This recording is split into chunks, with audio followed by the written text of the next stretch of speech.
O Senhor esteja convosco. Ele está no meio de nós. Proclamação do Evangelho de Jesus Cristo, segundo São Lucas. Glória a vós, Senhor. Naquele tempo, alguém do meio da multidão disse a Jesus: Mestre, dize ao meu irmão que reparta a herança comigo. Jesus respondeu: Homem, quem me encarregou de julgar ou dividir vossos bens? E disse-lhes: Atenção, tomai cuidado contra todo tipo de ganância, porque mesmo que alguém tenha muitas coisas, a vida de um homem não consiste na abundância de bens. E contou-lhes uma parábola. A terra de um homem rico deu uma grande colheita. Ele pensava consigo mesmo: que vou fazer? Não tenho onde guardar minha colheita. Então resolveu: já sei o que vou fazer. Vou derrubar meus celeiros e construir maiores. Neles vou guardar todo o meu trigo, junto com os meus bens. Então poderei dizer a mim mesmo: meu caro, tu tens uma boa reserva para muitos anos. Descansa, come, bebe, aproveita. Mas Deus lhe disse: louco, ainda nesta noite pedirão de volta a tua vida.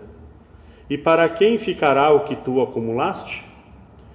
Isso acontece com quem ajunta tesouros para si, mas não é rico diante de Deus. Palavra da salvação. Glória a vós, Senhor.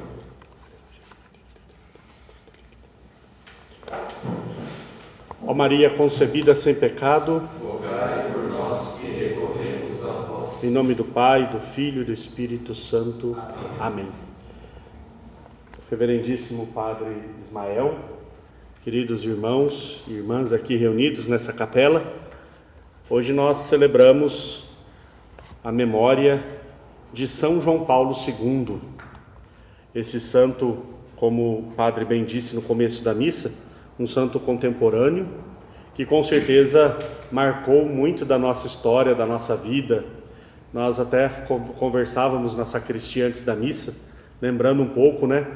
Quando ele morreu, eu estava onde? Eu estava fazendo o quê? Eu já estava na fraternidade nessa época, em 2005, eu era postulante, e me lembro bem, tanto da morte dele, quanto da eleição de Bento XVI, logo depois, enfim, nesse período. E com certeza, o pontificado de São João Paulo II, eu acompanhei um pouco mais o final, era muito pequeno no começo, acompanhei mais o final, mas com certeza é muito inspirador.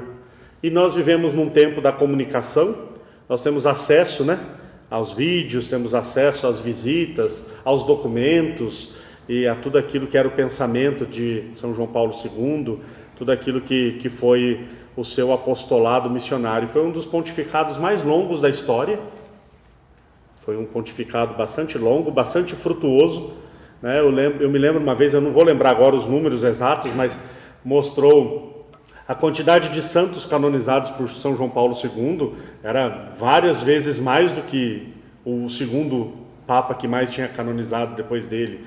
A questão dos escritos também, quantos escritos a mais do que o outro que antes dele. Claro, ele viveu numa época mais moderna, com as facilidades do nosso tempo.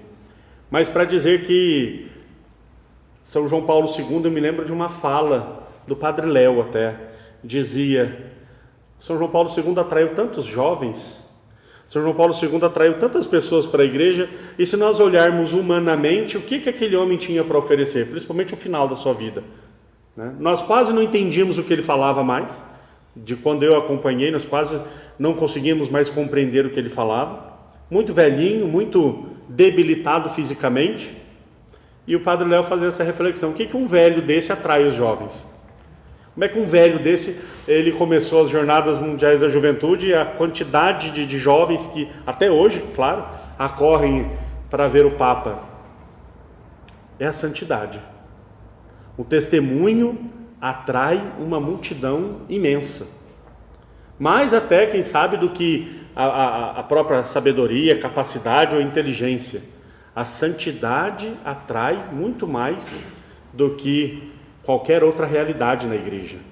A igreja, agora eu me lembro de Dom Henrique Soares, ele diz: a igreja é feita de testemunhas da ressurreição do Senhor, não de marqueteiros da fé.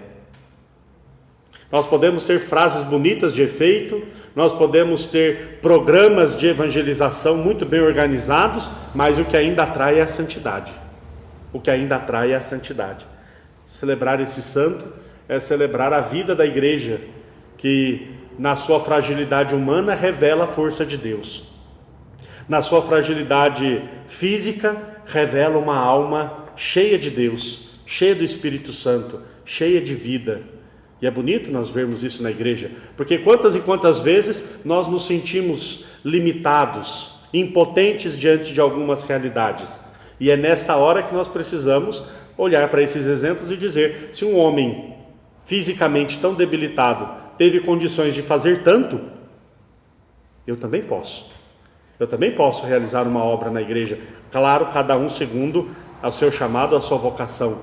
Mas ele é exemplo para nós de um homem que se deixou guiar pela graça de Deus, de um homem que se permitiu juntar mais tesouros no céu do que na terra, que é justamente o que fala o evangelho de hoje.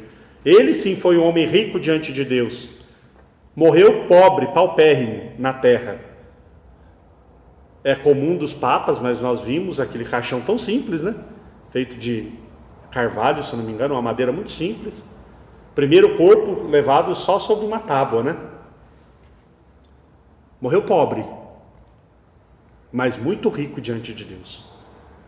Por isso Jesus, no evangelho de hoje, ele faz esse apelo para nós tomarmos cuidado com a ganância. Atenção, Jesus usa essa palavra, atenção, tomai cuidado contra todo tipo de ganância. Claro, aqui ele fala economicamente falando, o homem que juntou tesouro e tudo mais. Mas ele diz para nós tomarmos cuidado contra todo tipo de ganância. Às vezes até nas virtudes e no serviço da igreja nós podemos ser gananciosos. Quero tudo para mim. Quero fazer tudo. Quero resolver tudo. Quero fazer tudo sozinho. É ganância também. E nós não estamos ajuntando tesouros diante de Deus quando nós vivemos esse egoísmo. Por isso, no domingo agora, no evangelho desse final de semana, falava da questão de como nós precisamos estar a serviço.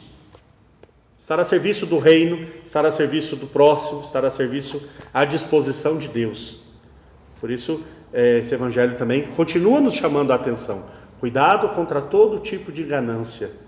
Celebrar São João Paulo II é com certeza para nós a experiência de um homem que se desapegou de tudo. A experiência de um homem que se desapegou até do seu jeito para fazer a vontade de Deus. O atentado que ele sofreu, ele se desapegou até da justiça humana. Foi lá na cadeia abençoar e confessar o seu agressor. E depois depositou a bala na coroa de Nossa Senhora, porque ele entendeu que foi ela quem o livrou. Ele tem uma frase dele, que diz assim, uma mão atirou e teve uma outra que desviou a bala. Se desapegou de tudo. A nossa vida cristã, a nossa vocação é o desapego das coisas terrenas. Muitas vezes essas palavras parecem meio poéticas ou parecem meio fora da realidade. Mas é um programa de vida que deve ser muito concreto. Deve ser muito concreto na nossa caminhada. E é claro, é um programa que vai evoluindo. Nós vamos crescendo na fé, no amor, na esperança, para que aos poucos possamos nos configurar ao Cristo. Mas é um caminho que nós precisamos fazer e fazer de forma decidida. Tem um santo, ainda não canonizado, mas no meu coração é um santo, que é o meu confessor. Ele diz assim, Frei Micael, ele diz assim: o problema não é nós termos as nossas opiniões, todos têm. O problema é quando nós somos apegados às nossas opiniões.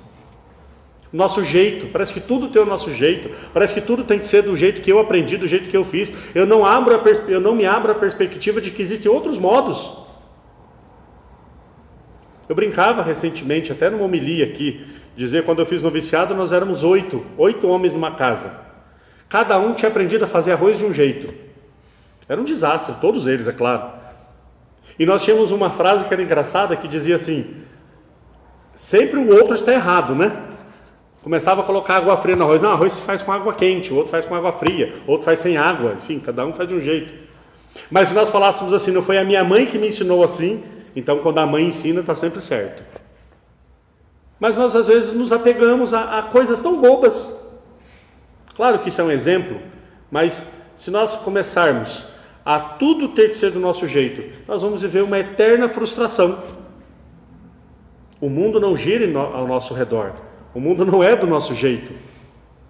Por isso o desapego a essas coisas. Esse é o programa de vida da nossa vocação.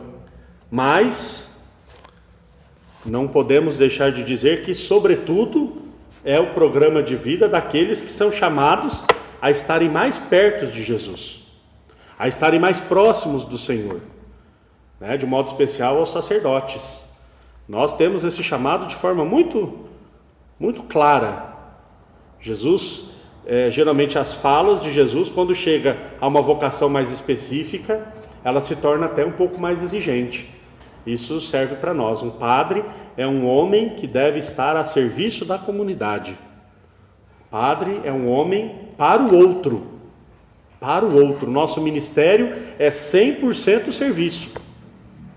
Eu não posso atender minha própria confissão, não posso me absolver dos pecados. O meu ministério é 100% serviço. E hoje nós temos uma alegria aqui na nossa casa, no nosso seminário, onde o Padre Ismael completa 1 mês de ministério sacerdotal. Uma grande alegria, meu querido irmão, celebrar essa data com o Senhor, onde o Senhor contempla a misericórdia de Deus que te conduziu até aqui, a graça de Deus que tem te fortalecido, e acho que com 1 mês já dá para perceber 2 coisas. Primeiro, o peso da responsabilidade. Seriedade o Senhor sempre teve em tudo que fez, desde quando eu conheci, ainda antes de ser diácono, é visível isso no Senhor. Mas com 1 mês de padre já dá para sentir o que é o ministério sacerdotal, né? O peso, a responsabilidade. Mas junto com tudo isso, que sobrepõe tudo isso, a alegria de ser padre, a alegria de estar a serviço, a alegria de doar a nossa vida na certeza de que o sentido dela se torna mais pleno quando ela é doada. Quando nós partilhamos, ela se multiplica. Eu muitas vezes me pergunto como nós temos tempo para tanta coisa. Parece que o nosso dia tem mais do que 24 horas. Porque quando nós estamos a serviço, a graça de Deus sobrepõe e nos conduz, com certeza. E nesse 1 mês de ministério, o Senhor tem se mostrado um sacerdote tão zeloso, um sacerdote tão piedoso, um sacerdote tão entregue à vontade de Deus, que Deus o conduza sempre assim, Pai. Que Deus o conduza um pai para o povo, um pastor, um irmão, como o Senhor tem sido, e que a graça de Deus o conduza e o faça muito feliz nesse ministério. Que o Senhor, ao doar a sua vida, possa perceber que ela é uma vida que tem sentido e que é feliz. Parabéns pelo seu 1 mês de ministério sacerdotal e que neste dia a graça de Deus recaia sobre o Senhor com toda a abundância. E a nós, que nós possamos também aprender a colocar a nossa vida a serviço do próximo, a serviço da igreja, principalmente a serviço do reino de Deus. Como São João Paulo II fez com tanto amor, com tanto empenho, com tanto carinho, que nós também possamos aprender a servir a Deus. Louvado seja nosso Senhor Jesus Cristo.